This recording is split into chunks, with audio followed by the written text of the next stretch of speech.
Jangan lupa like, comment, and subscribe channel YouTube TVRI Bengkulu dan nyalakan lonceng notifikasinya.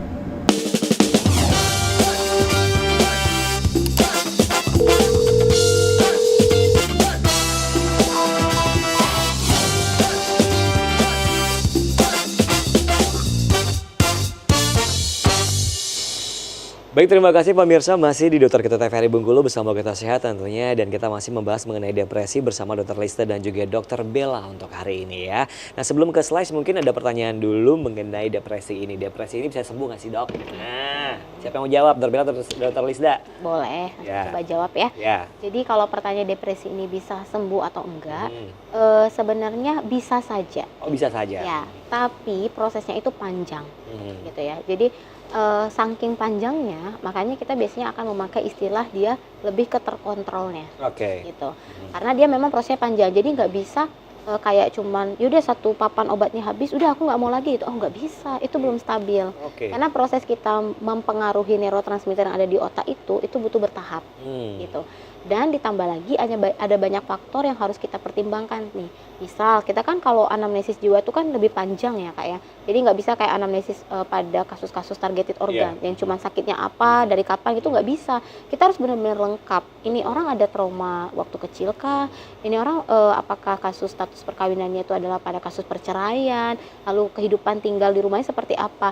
Jangan sampai obat kita stop, padahal ini semua yang ada di sekitar pasien ini punya resiko besar untuk membuat dia jatuh lebih berat lagi gitu.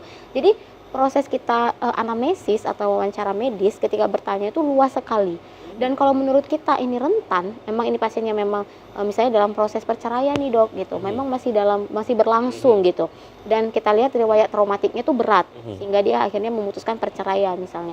Nah, ini nggak bisa langsung kita stop semata-mata ya, karena punya resiko tadi loh di penyebab tadi. Dia kan bisa jatuh lagi, bisa pada kondisi yang lebih berat. Jadi kalau dibilang bisa sembuh, bisa, tapi ada banyak hal sekali. Mungkin kita akan jelaskan oleh Dokter Bella ya. Gimana sih cara menjaga mental itu? Boleh aja sih berhenti gitu ya.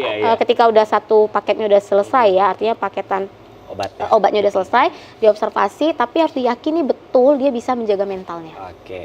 Kalau orang udah kena depresi, itu bisa kambuh lagi nggak sih? Oke. Jadi ke aku nih. Ya. Oke, jadi kalau apakah dia bisa kambuh atau enggak, bisa. Oh, bisa ya. Misalnya dia sekarang terdiagnosanya sedang nih. Nanti kambuh berikutnya berat, bisa nggak? Bisa. Oke, jadi gawat. Makanya tadi itu yang dikhawatirkan. Ketika kita stop, mentalnya. iya, support mentalnya ini bagus nggak sih kalau kita lepas nih pasien? Gitu. Banyak-banyak sih pertimbangannya. Oke, baik, lanjut lagi kita akan dengerin untuk kelas berikutnya dari Dokter Bella, silakan. Oke, nah tadi penting banget ya, apa sih yang bisa kamu lakukan bila kita itu merasa sedih atau merasa mengalami depresi? Tapi yang baru ngerasa itu kita sendiri kan yang tahu. Healing itu kan iya harusnya memang healing ya. Iya, jadi ada 9 sebenarnya yang bisa kita lakukan ya. Walaupun belum sampai ke depresi, baru ngerasa sedih aja kita udah boleh nih untuk melakukan hal-hal ini. Yang pertama itu kita bicarakan dengan orang yang kamu percayai tentang perasaan kamu. Tapi orang yang kita percaya itu adalah benar-benar orang yang tepat gitu ya. Jangan sampai orang yang kita ceritain salah orang terus dia malah ceritain ke yang lain gitu ya kan ya Dok. Tambah makin depresi Dari terus harusnya jadi cuma sedih jadi depresi. Betul. Masalah jadi kemana-mana juga, jadi makin pusing gitu ya. Jadi pastikan kita bicarakan masalah kita itu kepada orang yang tepat dan orang yang bisa memberikan solusi kepada kita. Dan kalau bisa carinya adalah solusi yang positif pastinya gitu ya. Jangan sampai kita curhat dikasih kita negatif, misalnya kita kasih taunya yang hal-hal yang kok kayak gini ya, terus dia malah nambah-nambahin, itu kan malah makin depresi, makin berat. Iya, itu Banyak kan seperti itu. Iya, kamu sih begitu. Jadi Jadi kan nyalahin kita gitu. Kalau udah nyalahin ya makin berat hidupnya gitu ya. Mentalnya juga makin ya, kok aku jadi makin salah gitu ya. Jadi harus tahu dan cari orang yang tepat gitu.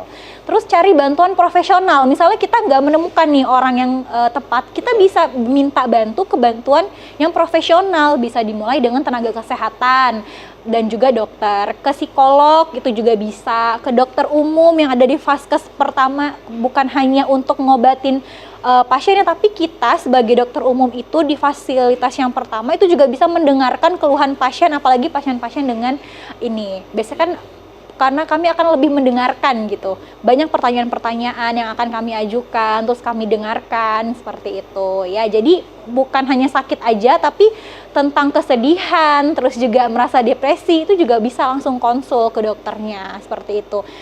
Nah, selanjutnya kalau misalnya memang langsung mau ke spesialis juga malah lebih bagus gitu ya, ke spesialis kejiwaan. Dan itu bukan hanya untuk orang yang sakit-sakit jiwa aja ya. Karena sekarang stigma di masyarakat kalau ke dokter jiwa, ke dokter psikiater, kok jadi orang-orang lihatnya saya jadi sakit jiwa gitu ya. Padahal sebenarnya dokter spesialis itu dia membantu kita untuk menceritakan apapun hal-hal yang ingin kita ceritakan. Seperti itu. Jadi jangan. Baiknya nih pertanyaannya dokter, mungkin kalau orang punya masalah depresi ataupun juga punya masalah mental jiwa lainnya, mereka tuh datang duluan ke psikolog atau ke psikiater?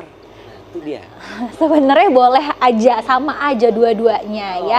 Dan nanti juga misalnya psikolog udah menangani, misalnya dia mendengarkan terus mengasih solusi, tapi misalnya masih ada keluhan-keluhan lain, pasti juga akan dioper ke ahlinya itu psikiater. Seperti itu. Boleh ya kan? Iya, sama betul, aja psikolog sama aja. psikiater ya. Iya.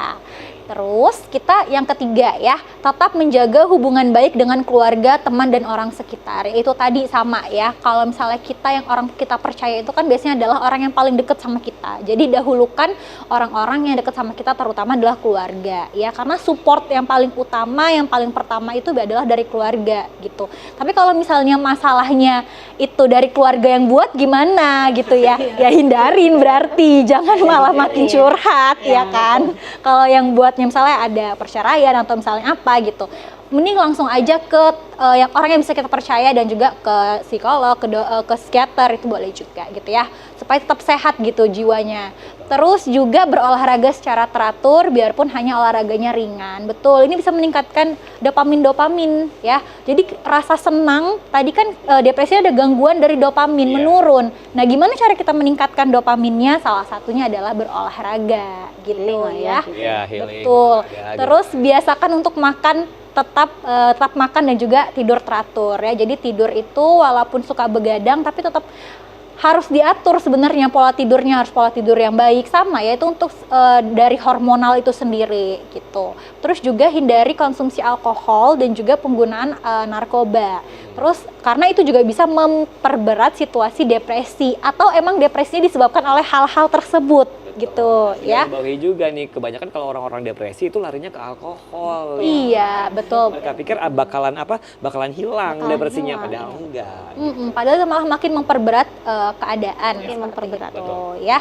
Terus yang ketujuh adalah tetap lakukan hal-hal yang selalu kamu nikmati, bahkan ketika kehilangan selera untuk melakukannya. Ini healing ya kan.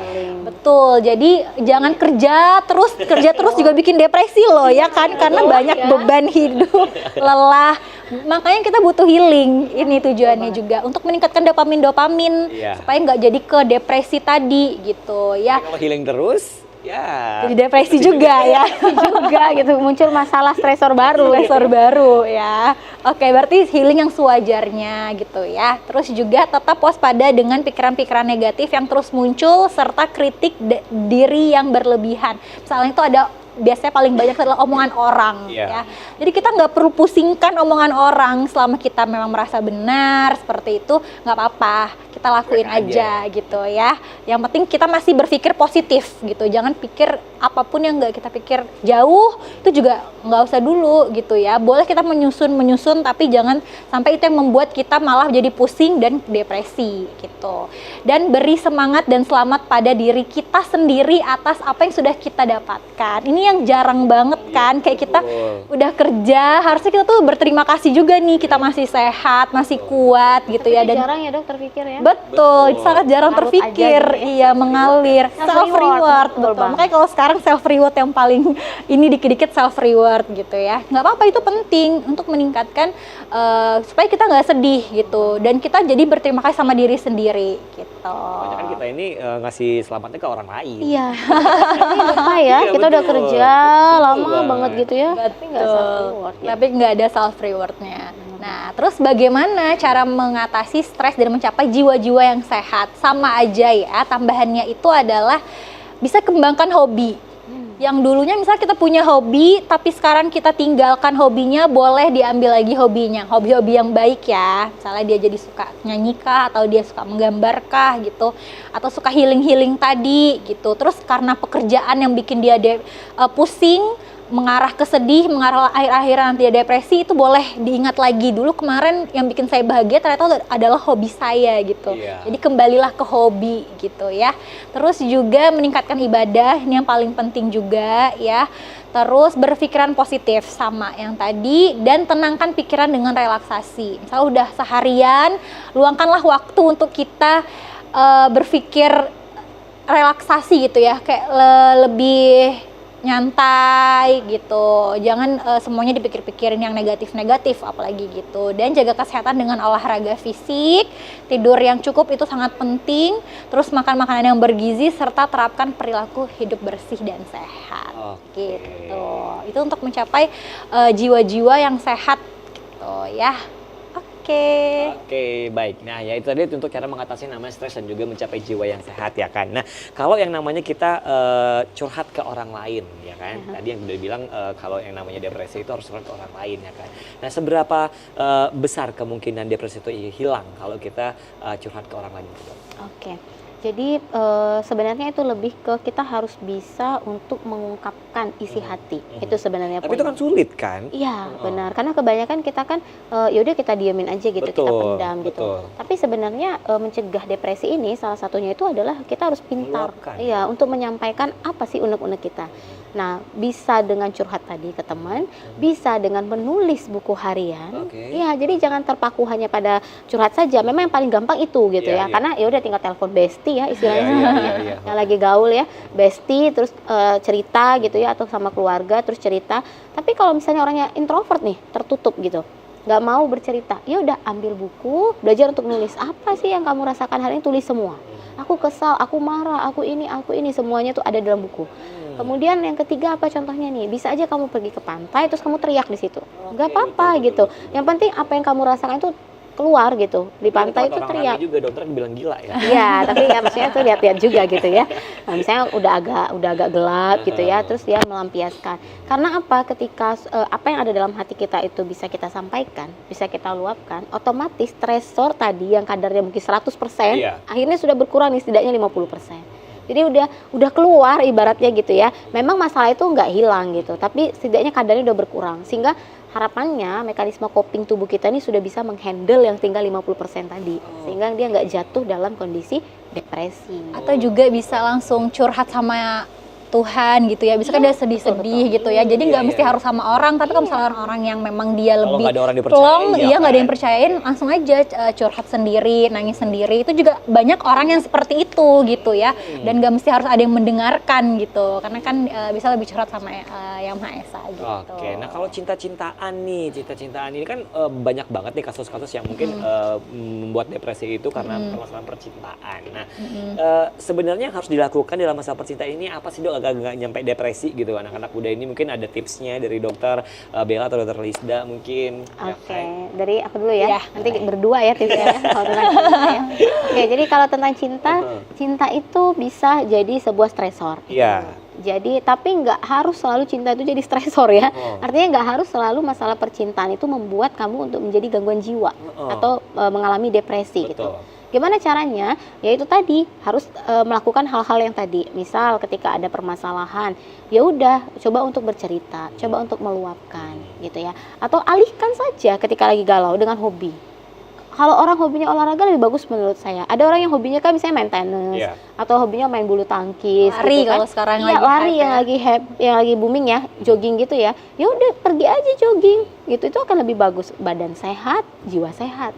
Gitu. Jadi healing tadi dopaminnya yang turun, kemudian dengan hal-hal yang bahagia seperti kata dokter Bella tadi akan menaikkan lagi dopaminnya, sehingga harapannya nggak sampai sedih gitu, tapi nggak sampai sedih yang mendalam yang memasuki kriteria depresif tadi. Oke, baik, kita akan jadikan dulu ya. Baik, untuk pemirsa di rumah jangan kemana-mana, kita akan kembali lagi setelah jeda berikut tetap bersama kami di Dokter Kita TVRI Bengkulu bersama Kata Sehat.